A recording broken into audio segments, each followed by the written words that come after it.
Salut à vous, bienvenue à cette nouvelle séance de la comptabilité générale. Si vous êtes nouveau ou nouvelle, nous souhaitons la bienvenue et nous vous invitons notamment à vous abonner pour ne pas rater nos cours.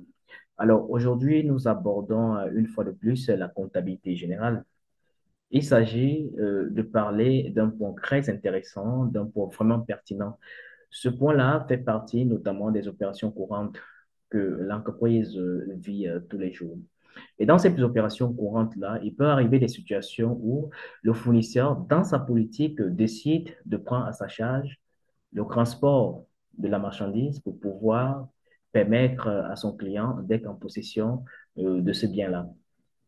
Il peut aussi arriver des cas où le client en lui-même décide de supporter cette charge-là sans pour autant impacter le fournisseur. Dans la plupart des cas, le fournisseur, lui, il facture cette prestation-là, c'est-à-dire le transport et la marchandise en même temps. Donc, vous voyez ici qu'on peut se retrouver dans trois cas, dans trois situations différentes. Cette pratique est connue généralement sous le nom de port. Vous avez le port payé, vous avez le port dû, vous avez le port facturé. Dixième séance.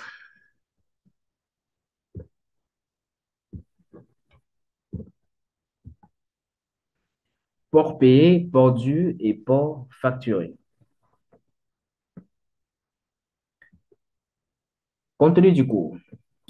Nous allons commencer par définir les différents types de ports et ensuite nous allons montrer le mécanisme comptable de ces ports-là.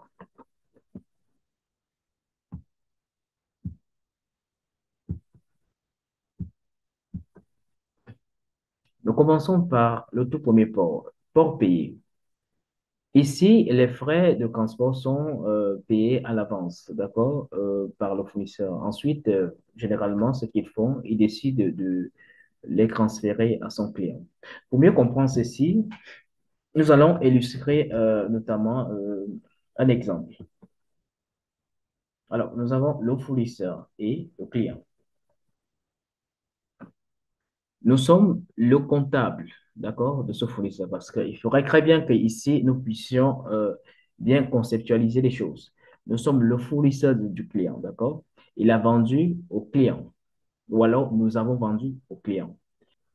Nous sommes dans le cadre du port payé. Nous faisons appel à un taxi en direction de notre client. Nous allons supporter la charge, d'accord? Cette prestation-là, nous allons la supporter à la place de notre client. Ensuite, lorsque nous allons établir la facture, nous pouvons notamment transférer ces charges. Vous comprenez? Ici, nous sommes bien et bel dans le cadre du port payé. Le port payé, c'est le fournisseur qui supporte la charge. Ensuite, il peut la transférer vers son client lorsqu'il va établir la facture.